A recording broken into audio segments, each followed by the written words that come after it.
I wanted to say thank you, everybody, and I I think for in the interest of time, because we have promised at least some of the live panel speakers, participants, that we will be done in the first few minutes so that they can go on to the day. I know it's a bit late for some, so I have a cheat sheet here of how we're supposed to do this, and I'll try to do it as efficient as possible. So it's my pleasure to introduce to you several speakers today, and we would like to invite also the audience as well to ask questions and interact with everybody and see where this entanglement goes. We thought it would be easier, well, not easier, but definitely more interesting to have a discussion than having another set of slides where you hear what are the trends and challenges.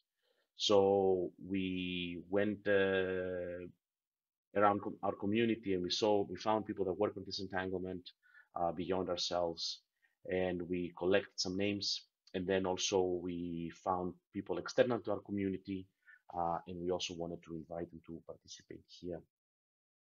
So thus we have several joining us live this moment.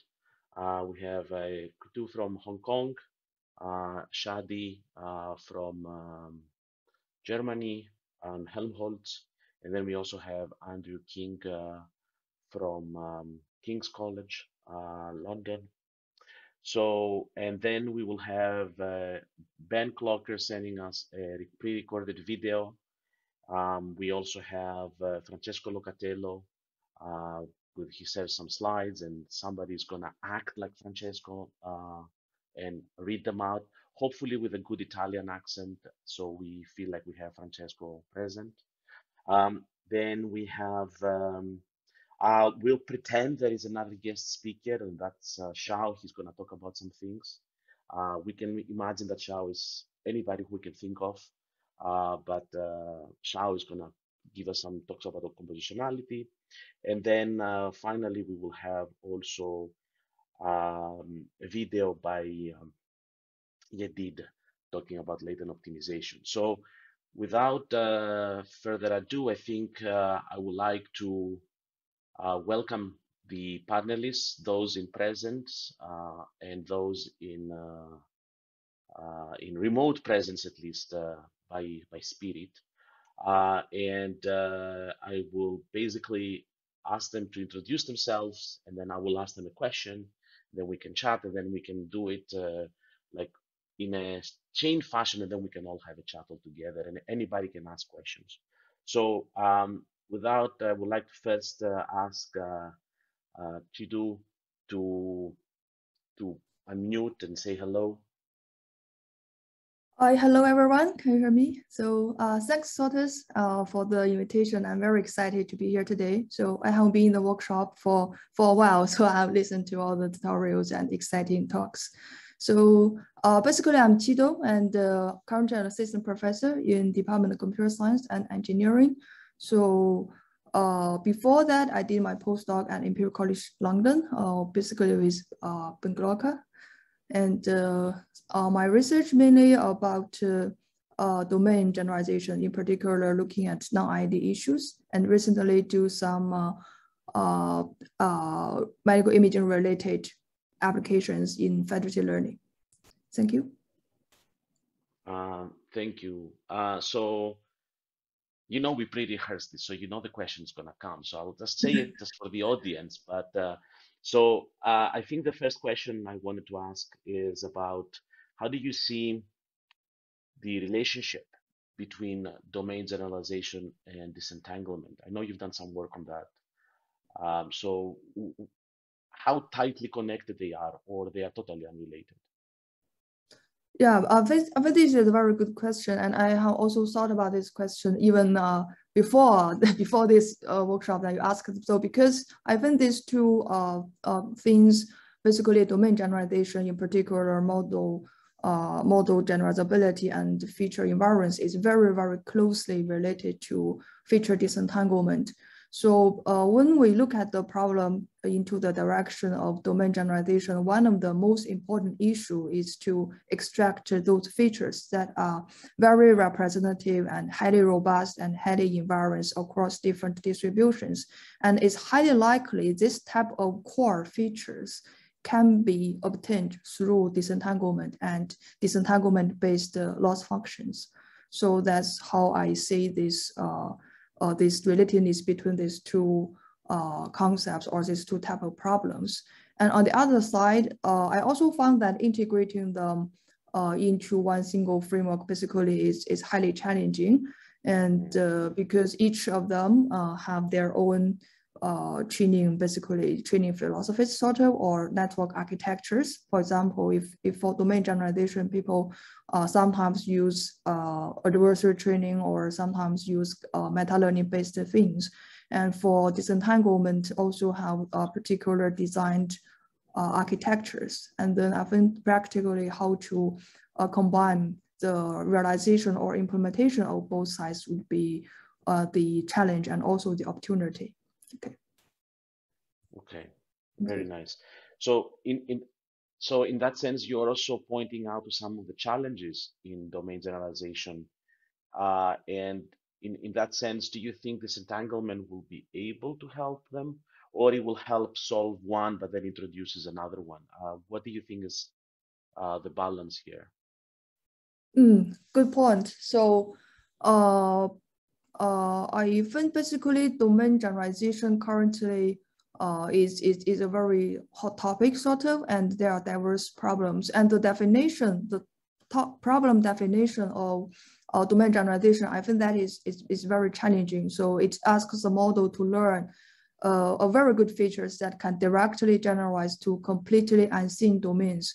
So basically this open site test issue is highly challenging, and I think sort of a more reasonable setting is for test time adaptation. So this is also what my group recently look closer to.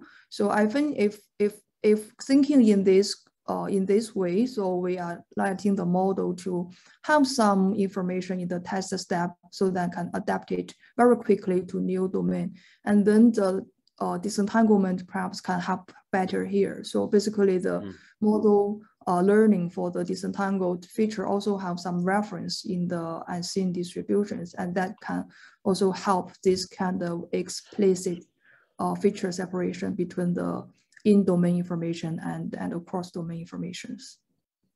Just my own opinion.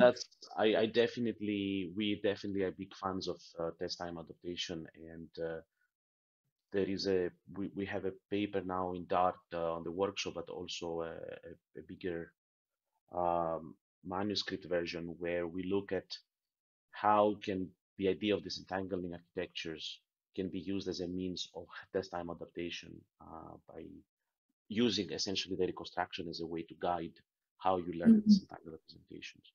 So I think I had a tiny note here to ask you, because I know you do some work also in the federated learning, and I can use that as a way to introduce also Shadi that comes after.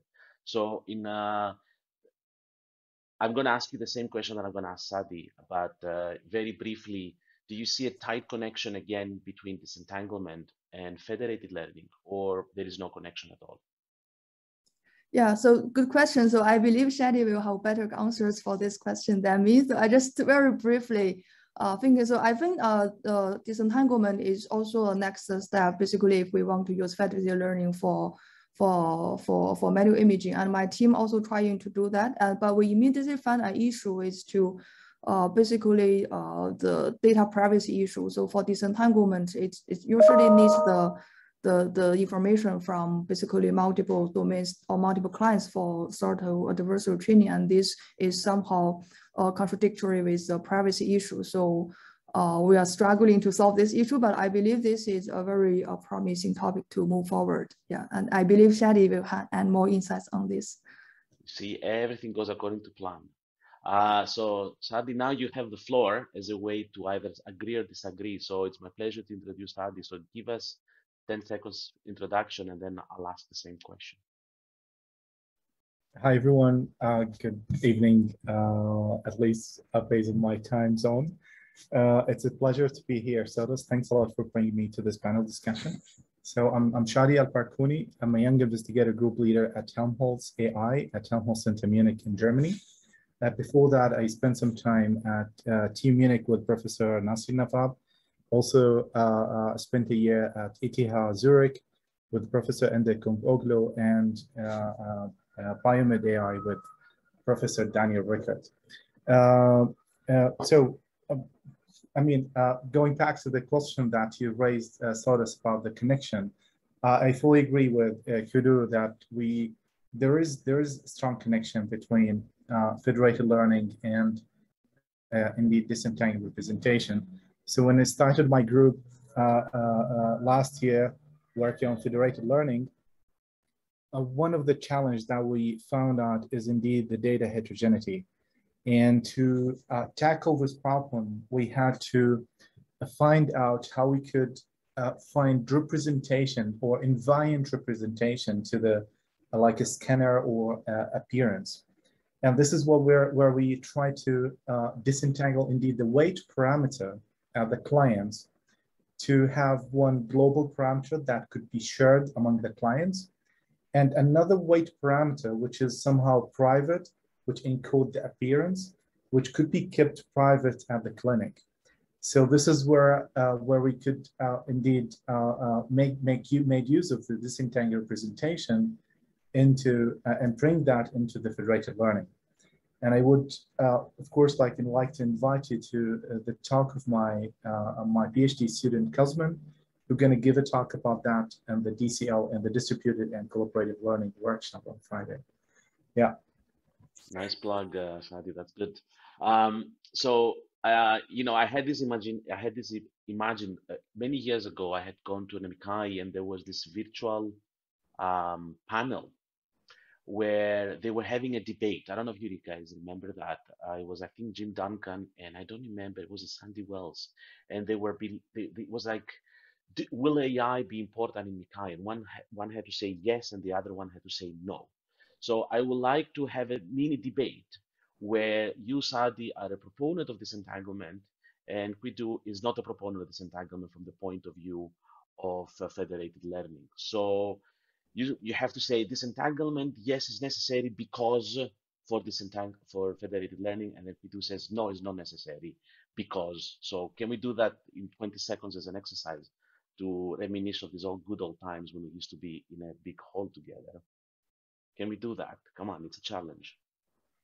So I'm definitely pro. I'm definitely pro the disentangled representation, because, as I said, this is the way to go. There we do have a lot of heterogeneous data, and we really need to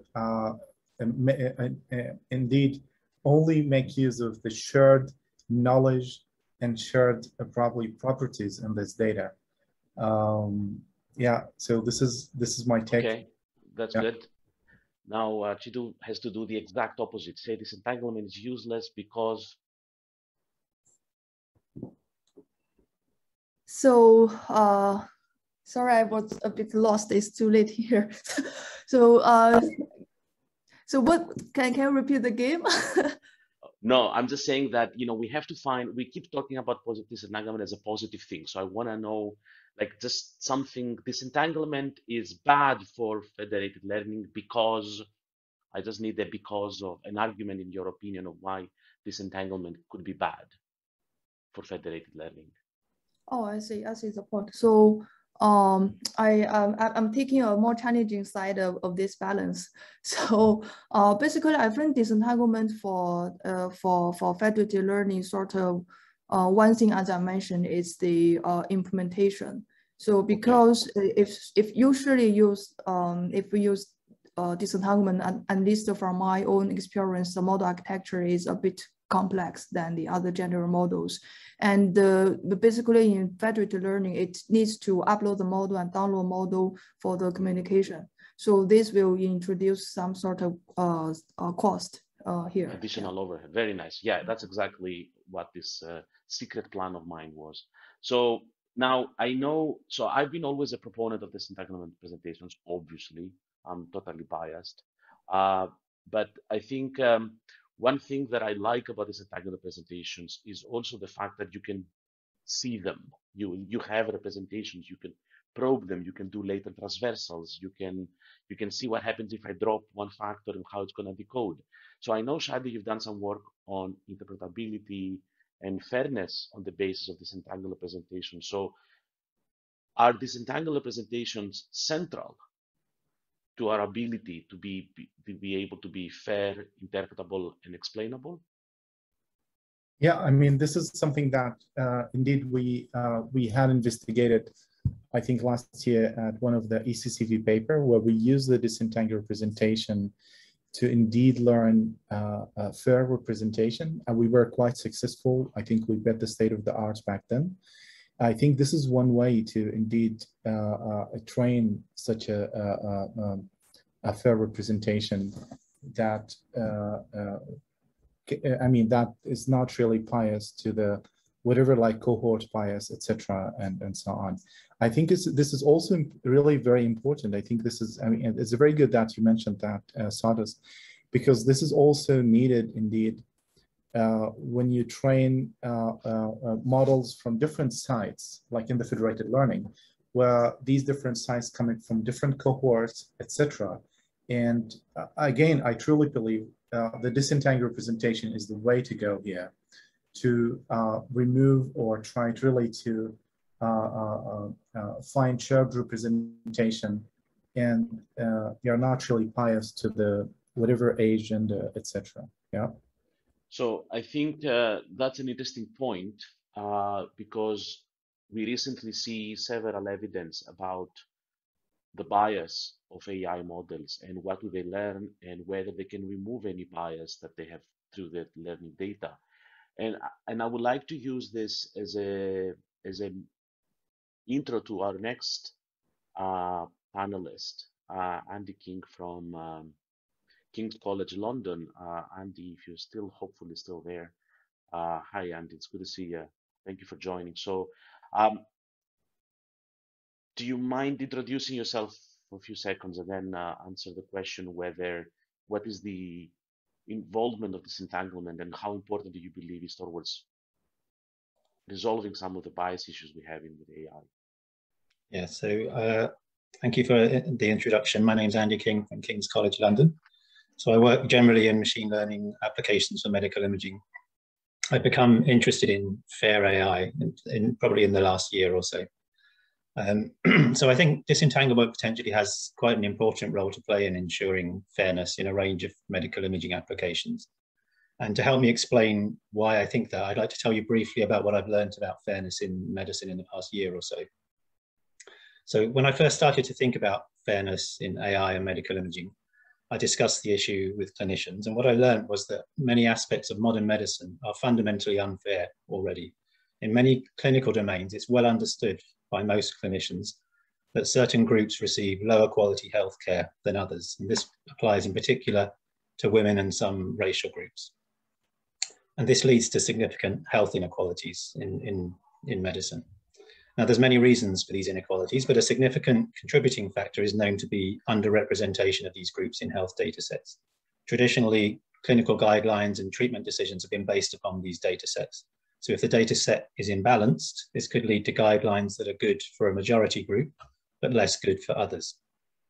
And when I first started looking into this and talking to clinicians, it surprised me to hear that this was almost common knowledge in the clinical community, because I'm not sure that it is common knowledge in, for example, the machine learning community. Certainly, I wasn't aware of this until more recently.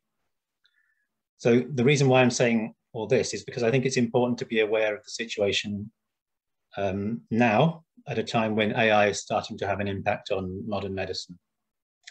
Knowing what the current situation is, I think changes the aims of AI methods applied to medical problems. So rather than seeking to maintain fairness, the challenge of AI becomes addressing existing unfairness in the system.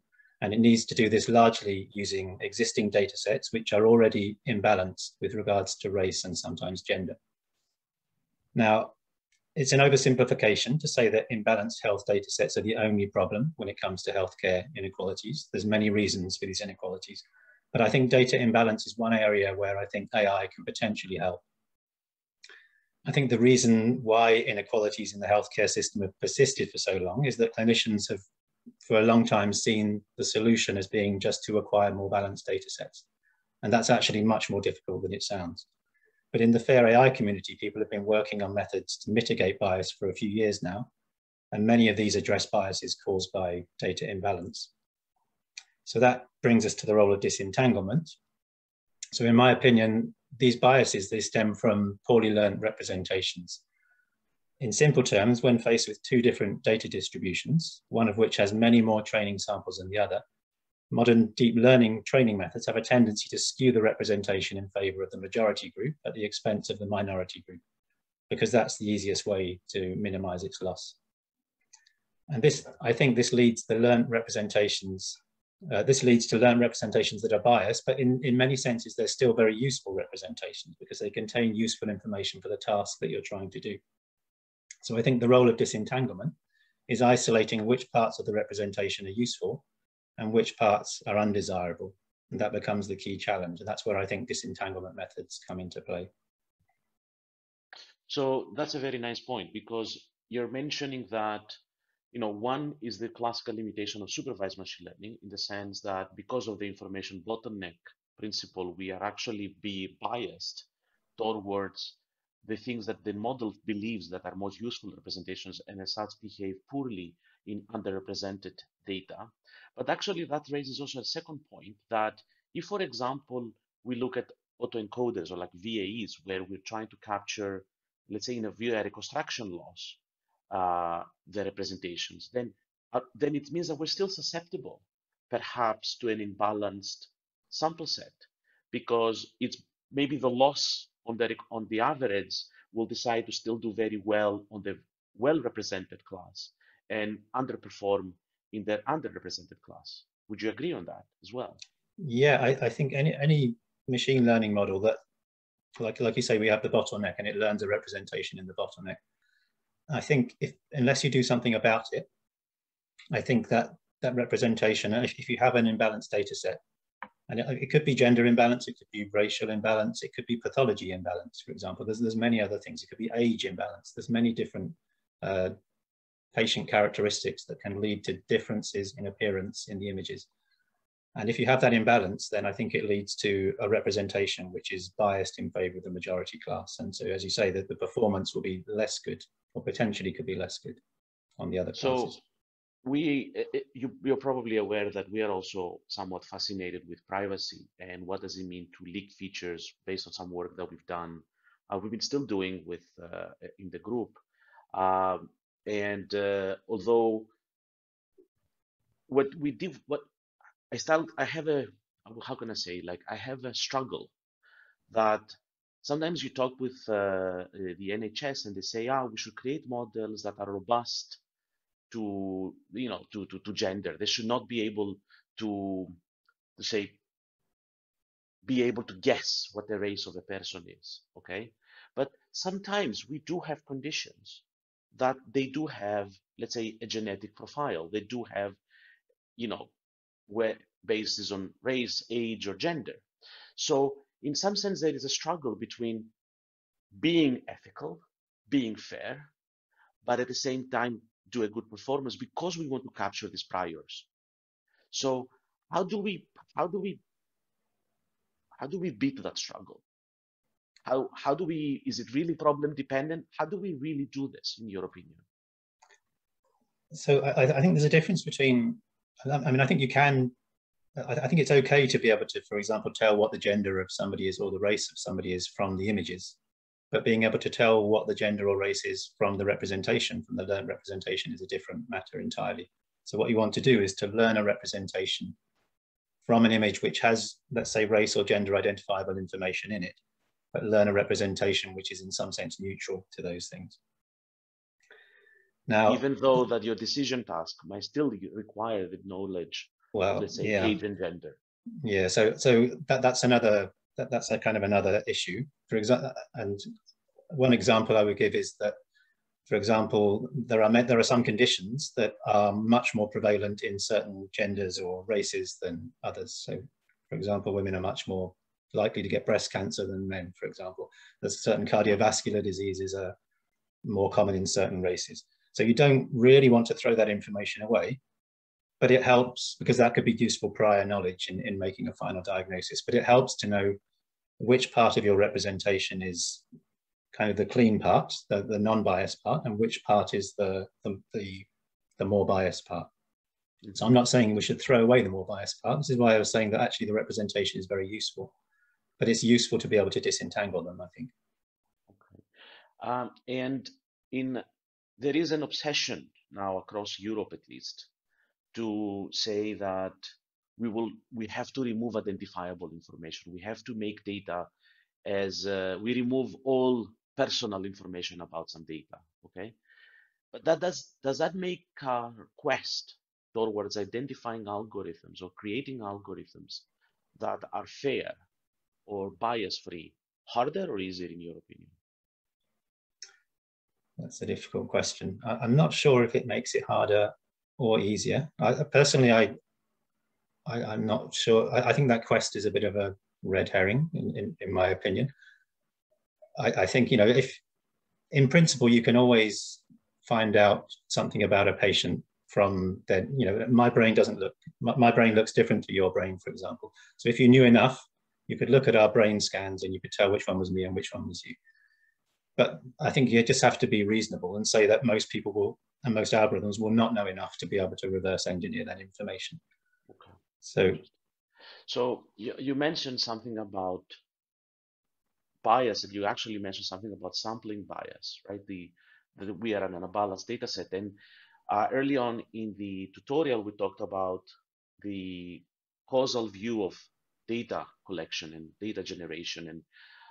And I think causality plays an important part into how we think about representations. And I would like to use that as a way to introduce our next virtual panel participant who will participate with the video. Thank you, Andy, and thank you all to the previous panelists. And I will ask Spiro, I guess, to play the video of Ben. Ben is a reader at Imperial College London. Unfortunately, he couldn't participate live, but he has sent us his answer to the questions that I posed over an email of the relationship, in his opinion, between causality and disentanglement, and what sort of challenges are in causality that can hopefully disentanglement can help address.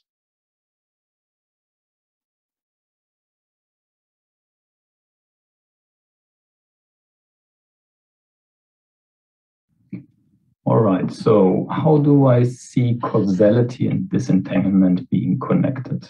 I guess if I think about causality in the way we, for instance, described it in our paper, Causality Matters in Medical Imaging, is that it's a great tool for understanding the data generating process. And that is really important, in particular in the context of using machine learning. Because only if we fully understand how the data comes together, how the images, how the annotations, how patient demographics, how acquisition mechanisms and differences impact the data that we're dealing with, only then we can make sure that our models perform as intended, reliably, robust, that they are generalizing to changes in data acquisition, to changes in the study population. So this is what causal reasoning is about. Now, how does disentanglement connect to that? For me, disentanglement, or techniques of disentanglement might help us to, for instance, automatically find the factors of variation, the independent causes that actually make our data as it is. So we could apply disentanglement techniques in a way to disentangle contrast changes in MRI from anatomical changes. And people have done this, so there's very nice work on this. So I really think the two are very closely related, because at the end of the day, causality is about understanding what are the true causes that have an effect on our observation, for instance, the images. And disentanglement is basically about the reverse, trying to reverse engineer these causal mechanisms. So if we can do automatic disentanglement with a notion of causality, so that we're really identifying the factors that matter, then I think we have a chance to tackle some of the major challenges in machine learning for imaging, which to me concern the question of robustness. How do we make sure that variations in the data that are expected when we are deploying these models in the real world, how do these variations don't completely degrade our performance, for instance? If we have a model that asks segmentation of pathology in brain MRI, we really want that model to work, whether the data is acquired on different scanners, different hospitals, different populations. So that is for me the big opportunity to bringing the two together and basically trying to do causal disentanglement of medical imaging data. Thank you. All right. I guess we can say all together a thank you to Ben for this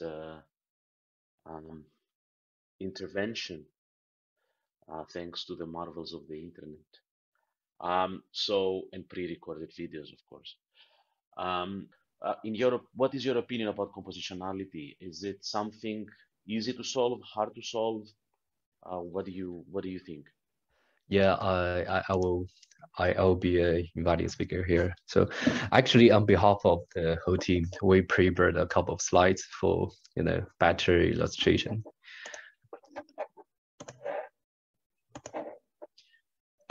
Yeah, I'll share again. So just as mentioned by Francisco Locatello, we need somehow compositional representations, compositional disentangled representations, because the word is compositional, if you accept this.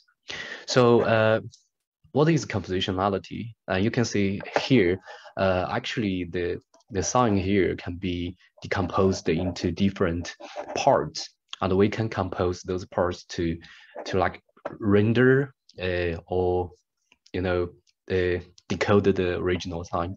And this means all the signs and the images and just like the real world is compositional. The key point here is how to design good models. They are compositional. They reflect the compositionality of the real world. And so there are a couple of existing works in terms of this compositional decoders. They use inverse graphics to simulate the real world, and using some text data, like the words to describe the original image, and taking the advantage of those texts, they can render the original image in a compositional manner. And similarly here. Also, more recently, there are more papers in like ICR and Europe about the compositional models, compositional representations. And this is a growing direction. But in medical domain, we still don't have such models to reflect the compositionality, maybe medical data. And also there are some fundamental questions we need to consider. Is what if the sign or medical data, medical images, what if they are not compositional?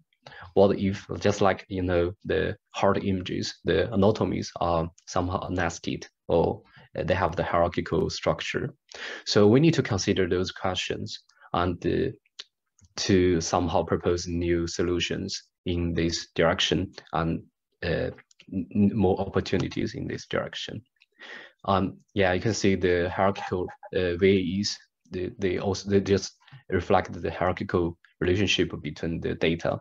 So we need to consider the whole things. Is compositional, hierarchical, or even nested?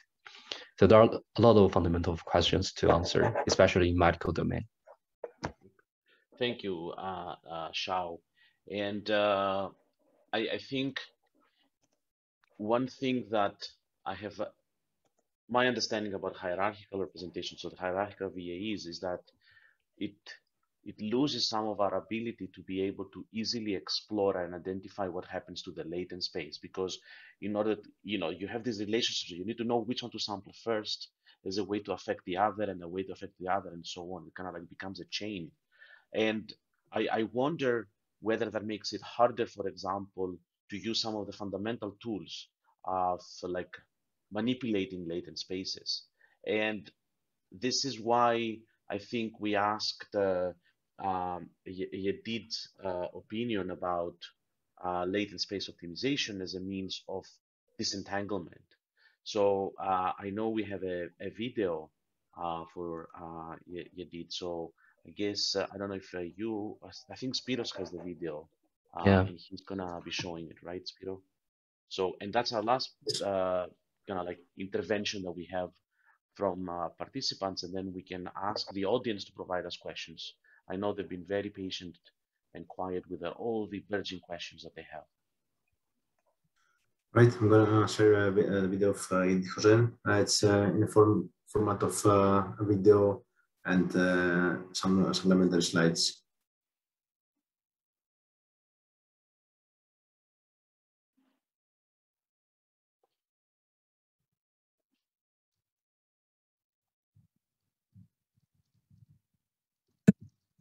Hi. So in the next few minutes, I'll give a brief overview of latent optimization-based disentanglement methods. So we work in the setting where we assume the training images of class supervision, and the objective is to learn a representation for the image content that is independent from the class. Latent optimization-based methods are really just a modification of conditional VAE methods, but they rectify serious issues in these VAE methods. So we found in our ICLR 20 paper that VAE methods have this serious issue. It's actually quite simple when you think about it. Basically, VAEs use an encoder in order to map the images into a content representation that is independent from the class. However, if we consider this encoder at initialization, it's obviously randomly initialized, and so it takes the image and it maps it into some sort of function of all of its attributes, containing both class information and content information. So this randomly initialized content encoder is perfectly entangled. It contains a lot of information about the class. And so throughout training, these methods attempt to remove this entanglement, but because it starts so highly entangled, it becomes quite difficult even by the end of training to remove this class information. And we can see an example of this in the chart below, where we can see that it starts highly entangled, and throughout training, it becomes more disentangled, but even at the end of training, it is still very imperfectly disentangled. And so this brings us to our method load. The idea is to, instead of using an encoder, we use latent optimization. So what's latent optimization? Basically, we learn a content code for every image directly without using an encoder at all. So we do not have the random encoder initialization issue.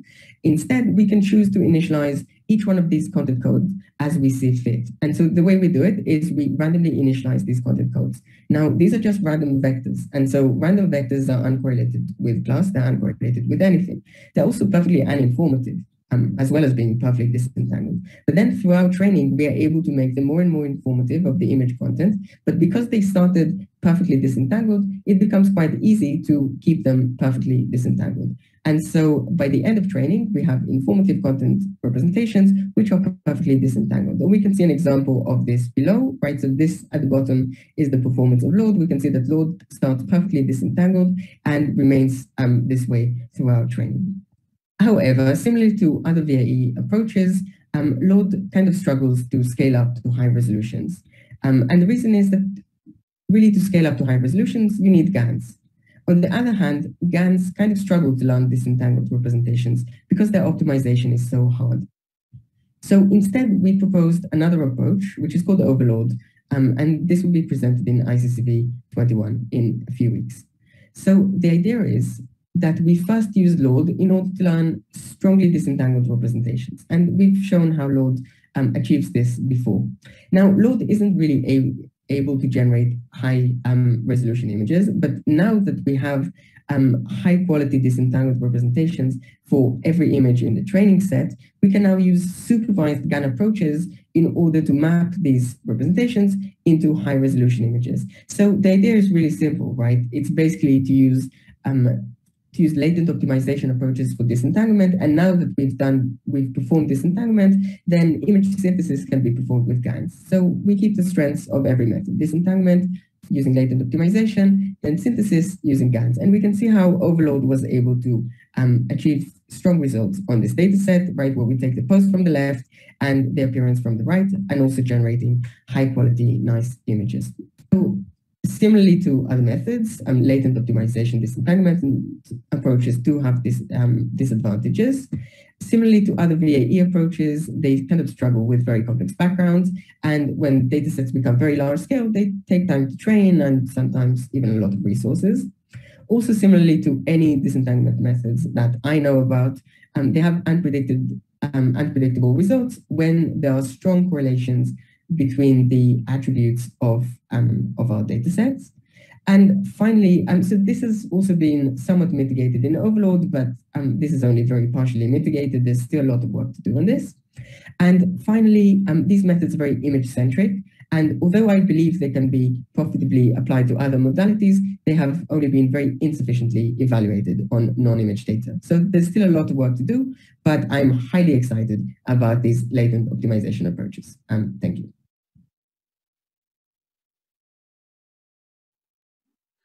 Thank you, everybody. So I guess now we're reaching the end of the tutorial. So I would like the audience to have, if they have any question, to please ask them. I know we skipped the questions Q&A for the applications part. So there's, you can ask any question relating to the last, all of the tutorial basically, including the roundtable. So either unmute please, or just type it up and we will do our best to answer it, or at least guide you to potential answers. I know it's getting late for most part of the world, although for some other parts of the world, it's just only just after lunch.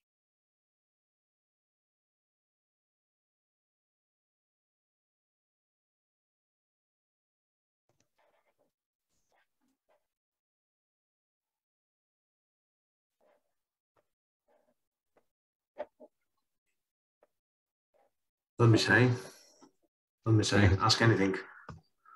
I don't know if we covered the questions that we had earlier, the disentanglement approaches. They cannot unmute.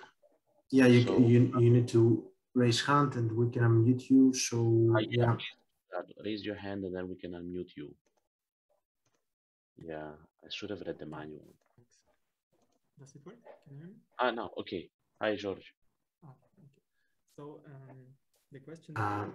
Can you speak closer to the microphone, please, George? We have a difficulty hearing you. Is it better now? Yes, much better. Okay. So I guess the question might be related to what Glocker said.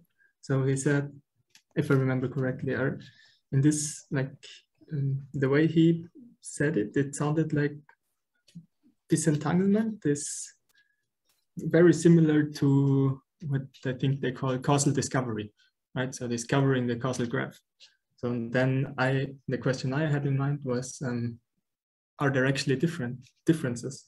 Or is it really at the end of the day the same, maybe from these different communities?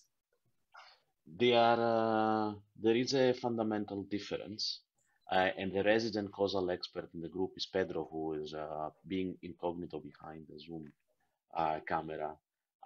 The fundamental difference, in my opinion, is disentanglement assumes that the sources are uncorrelated. Okay, so disentanglement assumes that things are disentangled, they're factor, they're independent. Then you can take a step up and say, you know, there are some correlations. Okay, so you can assume that somehow the variables are correlated and you can encode this correlation. And then another level up is that you can assume that there is a causal relationship between those correlated variables. So in some sense, you can have the causal relationships is yet another way of adding a prior on your representations. Okay, so in that sense, there is a link between causal discovery and disentangle representations. But I think the right way to say it, in my view, or at least how I would say it, is there is a link between obtaining or identifying mechanisms for learning the generating factors and causal discovery. Because to a purist, the idea of a disentangled representation means uncorrelatedness, like independence. So I think we have to expand it to mean to capture any other priors, including causal priors. Did I say it right, Pedro? Yeah, no, that's it. I completely agree. I think the causal discovery part, there is an important aspect is the learning of the causal relationships. It's not just learning in causal discovery, you're not just learning the causal variables, even though it's part of the job, but you're also learning what are the relations, what are the causal relations between the variables. And yeah, I do think that at some point, so there's still some people, there's already some people working on that, on creating this structured disentanglement, or where there is this causal VAE paper where they try to give a structure based on domain knowledge to the VAE. And causal, again, which is a bit older, where they give a structure for the generated images. So yeah, I completely agree. Again, when it goes a bit of that discussion that we're having with Andy, which for me makes a lot of sense, of sometimes private information is correlated with pathological information, and disentangling this can be complicated. And I think one of the answers is, if you take into account the causal relationships between them, you can design a system that is more high level, where you can connect machine learning structures kind of separately and take into account everything. But yeah. I don't know, George, if you had a follow-up or any other question, or anybody else, please raise your hand. We have a few minutes remaining. We can stay a little bit longer if need be to answer questions. Please do raise your hand and we'll unmute you, or type it up.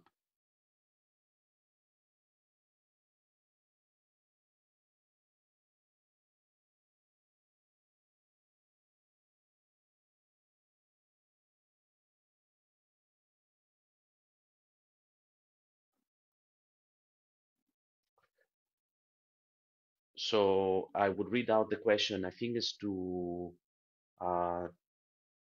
do, you mentioned that applying disentangled representation models to federated learning is more difficult because they are more complex. Do you mean more complex in terms of capacity or in terms of complexity of the training paradigm? So let me try to answer this because I think it's a bit late for Hong Kong now. So I think if I could speak on behalf of our guest panelists, I think in terms of both. So if you think about that, every iteration you have to send the model, the updated model.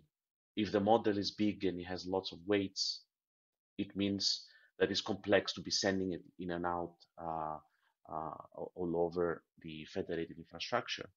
But I think definitely the training paradigms are complex. There is a lot of components involved. There is a lot of losses, and finding the right balance to this is definitely a challenge. So you can imagine in a federated setting, it's not that you really know everything about the data set that excludes on one side. So you need to know, do you need to rebalance the losses, or what is the contribution? I don't know, maybe, I think Shadi, that's what Chidu wanted to say in that sense, and I think you agree on that as well.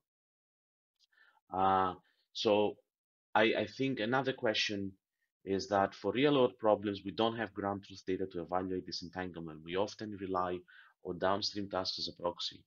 Are there any other quantitative ways, metrics for evaluating the disentanglement performance except the downstream tasks? And I think the best way to answer it very shortly is to point to Spiros, right? Who talked about metrics. and we had a whole bunch of slides about different metrics that try to at least quantitatively assess whether we are disentangling. Now, I think, Spiro, would you agree that then in that case, though, the hardest part is whether I can easily disentangle, but that doesn't mean I'm useful, right? And that's why you need the downstream task. Yes, totally. In order to be sure that what you disentangle is also informative, it's also useful, you actually need the task. And in general, do not forget that we're disentangling for a reason. We don't disentangle just to do disentanglement.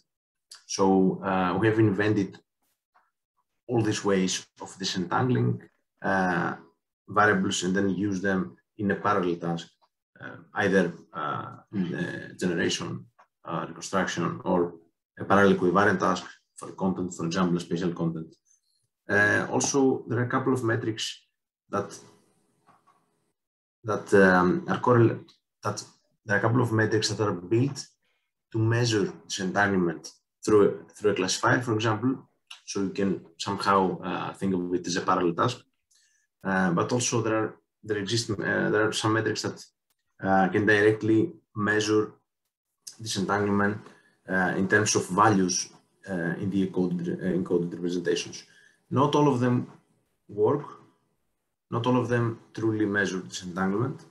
And that's why I believe that, as Soto said, that having a parallel task is the best way to actually see that I truly disentangled and what I disentangled was meaningful. Excellent. Yeah, I fully agree, 100%. And thank you, Shadi, for chipping in there and correcting me. That is mostly the second one. But I do say that for us that we're trying to do disentangle learning with more complex data like 3D, fitting these models in memory is difficult because, you know, memory is a constraint. But you know, we may become rich and we can get like, you know, very good GPUs. We'll welcome donations for our GPUs. Shao, don't laugh. Anyway, any other last question? And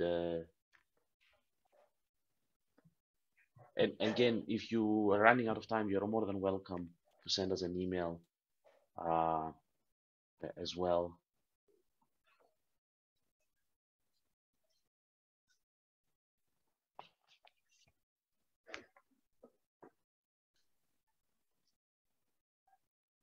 So in the interest of time, I'll start showing at least the closing remarks slides, but then people can still type up questions and we can answer them. There's no problem. So I'll just very briefly share these things.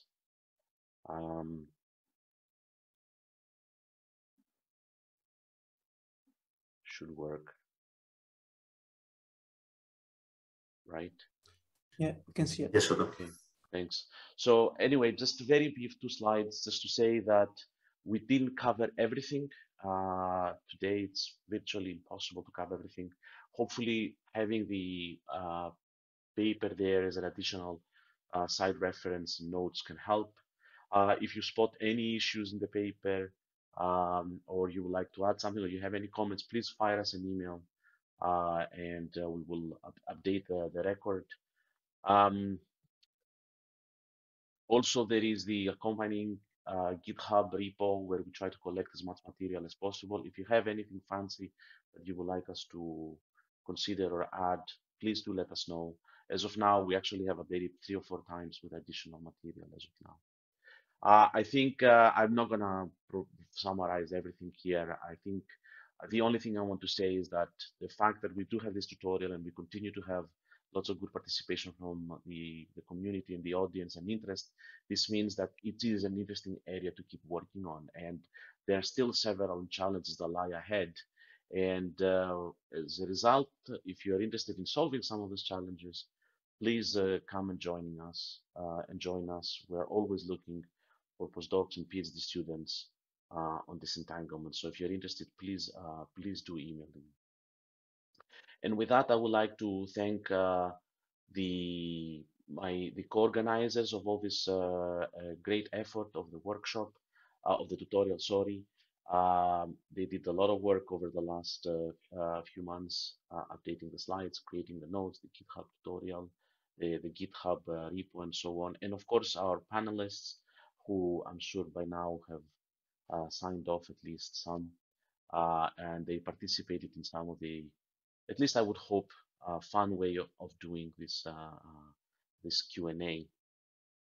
And of course, to thank you as for being together here today and participating. So I'll stop here, and if you have any further questions, please do ask.